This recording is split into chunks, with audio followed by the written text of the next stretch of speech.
get into too much, but it kind of is a little contradictory from Abu to know all this about Islam, and he'll say one thing out of the Quran or the Hadith, and then kind of like what he has been doing, or I guess the state of the Jamaat and the practices inside of the Jamaat is completely different. And so, I mean, I don't really know exactly what transpired. I really don't know exactly what happened. But from what you're saying is that you're Abu, who knows a lot about Islam, who knew Islam before Mubarak Jilani, correct? And he's a Talib of Mubarak Jilani, but you're saying that he has to be following Mubarak Jilani for other than Islam because of the fact that he knew Islam before Mubarak Jilani. Well, what I'm saying is, I think that well, there was a couple of situations where Abu, he was in sort of a leadership role. He was like the quote-unquote Khalifa at one point, and he managed one of the lands and everything, and there was a lot of back and forth between him and Shaji, at one point, Abu kind of like wasn't even around. He didn't even go around, and this is actually almost basically before I was born. He wouldn't even go around the Jamaat people, and there was times in my life where, it's different for me because when we lived in Baltimore as a child, I was around a different Muslim community growing up. When I first about 8 years old, and that's when I first remember my earliest remembrance of Islam is when I was about 8 years old. And so when I was in a different Muslim community in Baltimore, and I had seen Islam practice what I would like to believe, the correct way and everything like that. It was a lot different than what we were doing inside of the Jamaat, in my teenage years growing up. But what I'm trying to say is that, like, I'm not exactly sure the relationship between my father and lots of people, or whatever, the Talibs and Sachi. I'm not really sure exactly what was going on there. But I mean, I don't really know, and I don't really know. I don't know what to say. Okay, so I think that as established earlier, that that his brand of teaching Islam was a brand without Quran. And when we say it's a brand without Quran, because he could not recite the Quran. He could not recite, meaning that there was no way he could have possibly given explanation for what he was not given the authority to recite. The Quran, again, revealed, and as it was revealed, you have to recite it that way. Otherwise, you're not reciting Quran, you're reciting something else. But what you're bringing to light is that it wasn't about Islam. How about, did you say it wasn't about anything spiritual? Yeah, I believe so. On a deeper sense, on a psychology type of sense, I believe that Shaji was almost like a father figure to a lot of these people. Okay. If that makes any sense. No, let's explore that. And a father figure to the magnitude of their own fathers, correct? Absolutely. For some of them, yeah. And in most cases, beyond your own father, right? Like you love this person beyond, correct? Yeah, absolutely. Yeah. Does that sound normal to you? No. Mm-hmm. Do we know of any type of settings where that is? I mean, I can think of one. Can you think of maybe one or two where this type of ideology, doctrination is done? Not really. The only one I can think of is a cult, sir. A cult. Okay. Normal yeah, is. I mean, that would make sense. So that would be different from, and of course. And I don't say that to say that in Islam we're not to look at the leader as a father figure. That's not what I'm saying. But the way that you're loving him beyond your own father is the problem. And the type of love that you give to the leader is not supposed to be a little fatherly love where you travel all the way to Pakistan to do these things that we don't even know what is happening. But moving aside that, spiritually, you're saying that you wouldn't get it past the fact that there was some kind of spiritual thing going on. Well, yeah, I mean, like I said, I think this is more of people being broken and it's an opportunity. I mean, like I said, I don't try to go too deep into it.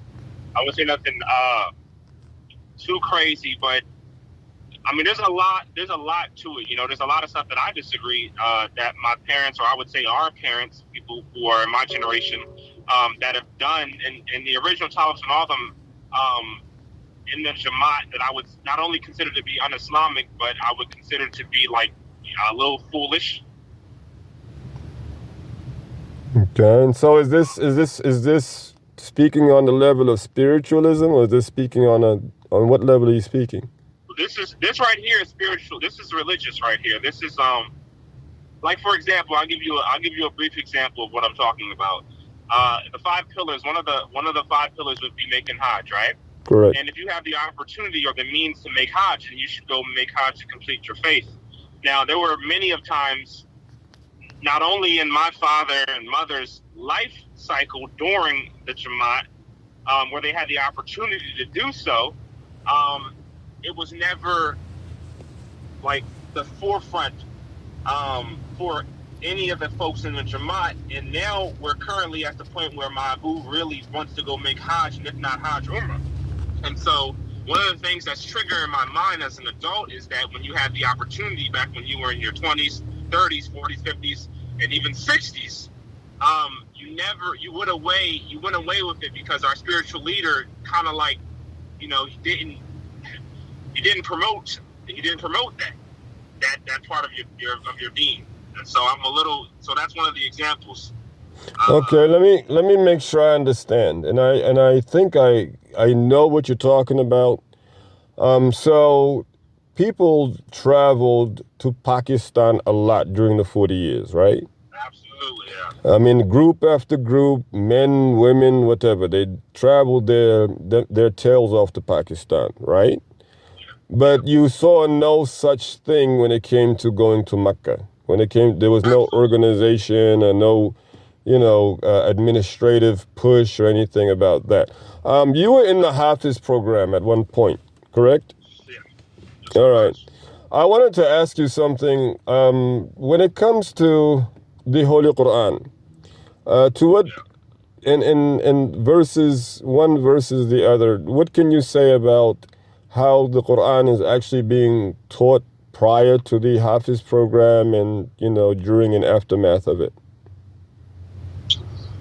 Well, when it comes to the Quran, we sort of, there was never any sort of true program of learning the Quran. It was more of like, I believe when I was a child, they made it sort of where we memorized surahs. We would have someone teach us, certain surahs, and that was about it. But as far as I can remember, there were never any true classes to teach people, like you said, tajweed and how to properly read the Holy Quran. That wasn't a thing until you showed up. I will be completely honest. It wasn't truly a thing. It was a little bit of learning, but it wasn't the primary focus. It wasn't a primary focus until you showed up. Okay, and so what happened after, as you say, yours truly showed up? What happened after that? After you showed up, everybody started to take memorization of the Holy Quran and pronunciation of the Holy Quran a lot more serious. It kind of started to become a standard that we learn the Quran properly and everything like that. I noticed it was a huge jump and change. So how many times have you seen Mubarak Jalani trying to recite or trying to translate the Quran? Personally, I've never seen it. You've never? No, what I'm saying on video, like the videos of... I was never at any of the Skypes. I probably was at one or two of them, but I was never really at any of the Skypes. And also, personally, this is just me, but I never really watched any of his videos. That's just me. My parents, they weren't like some of the other parents. We didn't really do, like I said, there's a difference between, my Abu and my parents and how they indulged in it, because I didn't have to watch any of the stuff. I didn't really see any of it. didn't really know him at all. So you never met Mubarak Jelani, but your parents did meet him, right? Yeah, my parents met him, of course. So wouldn't they be watching his tapes, his discourses in your house and stuff? Nope. I'm telling you, it's a difference between my father. Like, it's not the same. You know, it's really not the same from my father. My father, it was never in our household. He was never praised in our household. It was a lot more respectable. I believe that it was the way it should have been. My father never referenced him too much. The only time he referenced him is when he would say that, you know, he came and he taught us in his teachings, but it was never an influence in my family or in my household like it was for a lot of the other folks that I grew up around. But your father was among the very first people of TMOA, right? Yeah. And not only is he a TMOA member, but he is also a talib, correct? Yeah. Right. You're right.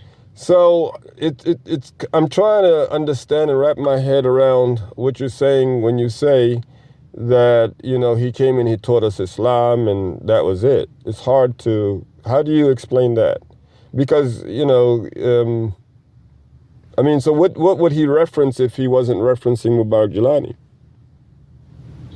He would only talk about, so when it came to teaching me, my Abu directly teaching me, because that's who I learned most of Islam from, about 90% of it. He really just taught me, he has a tafsir. He taught me, my father he did go to Pakistan, but like I said, my father has prior knowledge before that, and he's always been learning, like, outside of the Jamaat stuff. There was a time where Abu hadn't been in the Jamaat for years in my life, and he was still learning about Islam. This whole journey from Abu has been about learning about Islam, and so he would teach me directly from the book. My father would. So when you say the book, you mean the Quran, tafsir? Yes. Okay.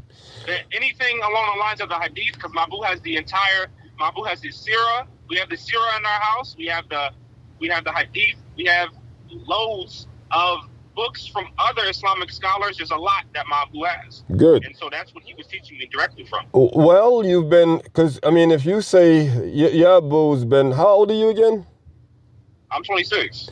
So is it fair to say that you spent practically all your life in Jamaat? Or just just from the age of 8? So how it works is, Babu has always been a member, but he hasn't always lived on the lands or participated in it 100%. You know, so how it works is when I was born, we were in the Jamaat, we went off to California, one of the lands in California. We came back to the East Coast when I believe I was about 3 or 4 years old. And when I was in between the age of about 7 or 6 to 10 is that part of my lifetime I spent in a different Muslim community. And then we only came back here when we moved to Virginia when I was about 9 or 10 years old, and I spent from about 9 or 10 to about, I want to say, 17 in the Jamaat. So about 7 to 10 years in the Jamaat, like where I was in the Jamaat. So let me see if I understand this. So for the sake of not saying, you've been in the Jamaat most of your life, correct? Yeah, that's in and out. Okay. Yeah. And how is it that you were in your Jamaat for that long, but you never watched any discourses? You never sat there. Yeah, it's not. No, I'm serious. I'm hoping that you're also serious when you think about the question. I'm sorry. I'm thinking. Again, you calculate. You're 26 now. You take away this, take away that. Most of your life, you were in the Jamaat. You were hanging around. You were showing up at all these places. With all these different, activities and whatever have you. But you never bothered to sit and watch his discourse, and I would like to know why. All right, I'll tell you why. First and foremost, I want to start by saying I've never been to a retreat before. That's the first thing I'll say. I've been in the Jamaat for a long time, and I never went to a retreat, ever. So that's the first thing. And when it comes to the land, in Virginia, the Jamaat stuff, I want to say it kind of floated over Virginia. The main two places where it was at the height, the most extreme, was in the New York land and the South Carolina land. So our land, it was a lot less, like, it wasn't as intense for our land. So we would never really have Skype calls in the Virginia land. We wouldn't. You would never have Skype calls in the Virginia land. And then when it came to the situation of traveling to South Carolina and New York, my Abu, he was one of those people who said that he's not going to sit there and quit his job or blow off work to go to a mandatory meeting. One of the reasons why my father got kicked out recently in the last 6 years ago, is because he said that he wasn't going to attend a mandatory meeting. So my parents never had me.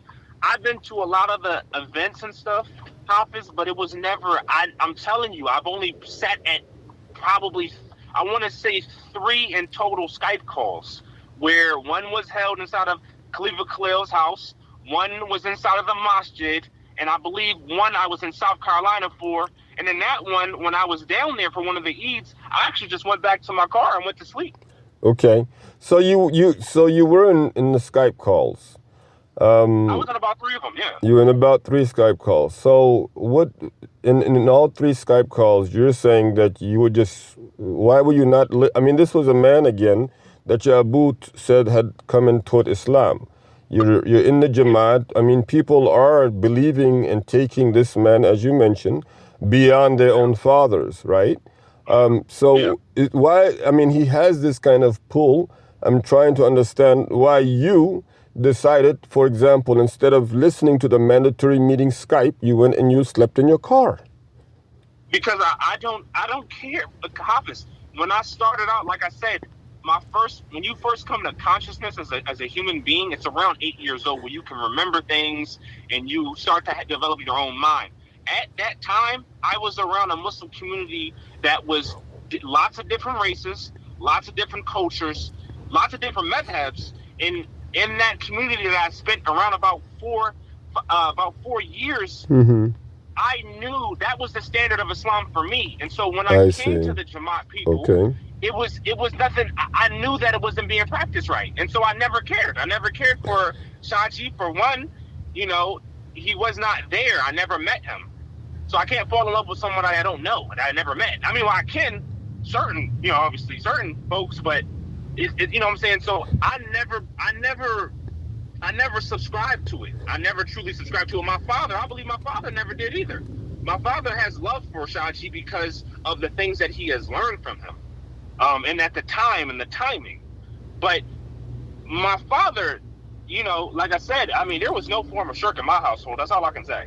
Allahumma salli ala Muhammad. I mean, of course, that's very, very, so, but you answered the question. It's very revealing, I meant to say. But you answered the question when you said that, you just did not care. You never were bought into, I never cared. Right, you never really cared. I think that when you say you didn't care, when you say you didn't care about what he was being said about him, or what it is that he was saying, or both? Well, I mean, it just... Because there are a number